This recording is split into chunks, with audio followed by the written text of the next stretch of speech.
In this video, I'll be sharing with you how you can apply for a US non-immigrant visa from the UK. So you want to go to the DS-160 form. The link is in the description of this video. Once you're on the home screen, from the drop down, select the country which you're applying from. So in this case, it's London, England. Now enter the verification code shown on the screen. Then select Start an application. Select I agree, then scroll down, and here you want to ensure that you save your application ID. It's very important because you'll need it when you're scheduling your appointment. The next step is to set a security question and then select continue. On this page, you need to provide some personal information, your surnames, your given names, your full name in native alphabet, or you can select does not apply. Have you ever used any other names? That is maiden names, religious names or professional names or alias, select what best applies. You have a telecode that represents your name, select what best applies.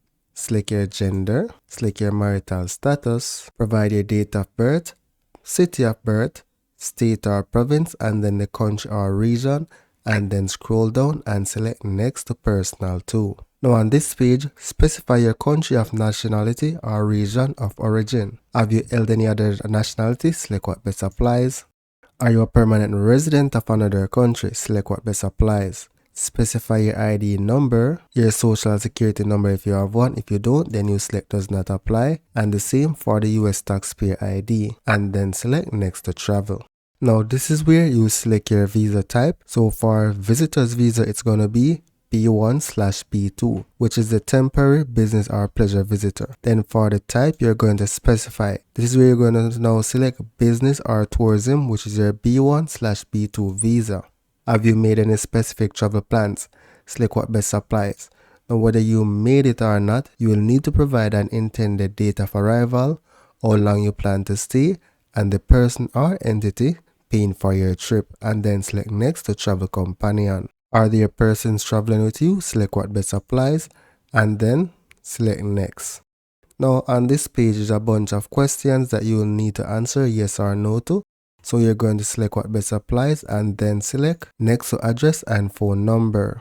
Now on this page you need to provide your home address, your mailing address, your primary phone number, secondary if you have one, right? And answer this question. Have you used any other phone numbers in the last 5 years?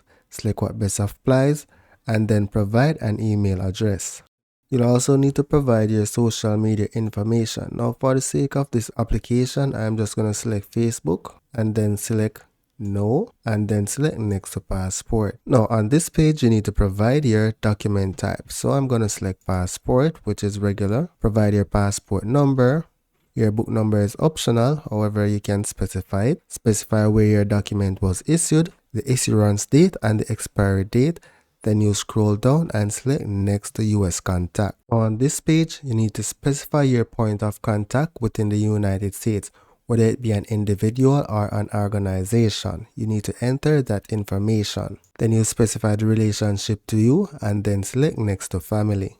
Now on this page, you'll need to provide your father's full name and date of birth, your mother's full name and date of birth, and then if you have any other immediate relatives in the United States, then here is where you select yes and then specify the relationship to you. And then you select next to work, education and training. On this page is where you'll provide your work or school training information. So let's say my primary occupation is computer science. Provide your employer's address or your school address.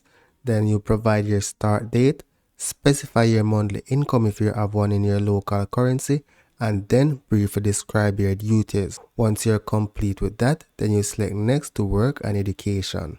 Now on this page is where you had your historical employment information or your historical school information. So once you select yes, it will give you the option to add that information. So for now, I'm just going to say no, and it's the same thing for your educational institution. Once you select yes, it gives you the option to add them and you can add another. So for the sake of this application again, I'm just going to select no and then select next. Now from this page going forward, it's a bunch of questions that you're going to basically answer yes or no to. So select what best applies to you and then select next. Now this section starts the security information where they're basically going to ask you some background information, and you have 5 pages of it to go through, right? So in your case, select what best applies. Ensure that you read the questions carefully before you selecting an answer, because not answering a question correctly can definitely impact your application. So read the question carefully and then select your answers, right? So for me, I know all my answers are no, so I'm just going to select no to complete the steps. Once your security questions are done, the next step, you'll be uploading your passport photograph.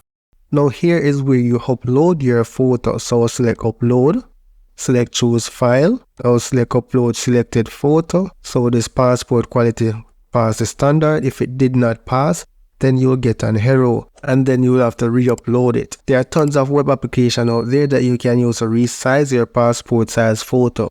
So here we're going to select next. We're going to select review. So this is a summary of all the information you provided during the application. Now if you need to change anything, just select the option with editing it, right? Now select next to travel, and it will do this for all the sections. So I'm just going to hit next. So ensure you take your time to review these information and ensure everything is accurate, because you don't want to be making any silly mistakes that you could have just fixed while you're reviewing the application. Now the next step is to sign and submit. So read this information thoroughly, right? Enter the passport number and then enter the code shown on the screen and then select sign and submit. Oh, I missed a question. Did anyone assist you with filling out this application? No. Now let's hit submit again. So you have successfully signed and submitted your application. You cannot make any change to your application at this point. Please click next to confirm and complete. So I'm going to select confirm. So guys, this is your confirmation page. You'll need to take this to the interview with you. Now you can print this page and save it as a PDF and print it at a later date. If you have a printer, you'll just select the printer option and then print it immediately. You can also email a copy of it to yourself by selecting the email confirmation, and it will email it to the address on file, or if you want to specify a different email address, then you select yes here and then specify that email address. However, I'm going to sit back to confirm. So the next step, guys, is to pay for your application and schedule your interview. I've done a step-by-step video on that using Jamaica. The steps are the same, so you can watch that video. The link will be in the description of this video or at the card. And guys, if you have made it this far in this video, I'd appreciate if you give me a subscribe. So that's it for now, guys. Thank you for watching. Wait, I saved you a couple $100 maybe, so it would be the least for you to subscribe. So just kidding, guys. Take the time out, give me a sub. I would definitely appreciate it. Thank you for watching and see you in the next video.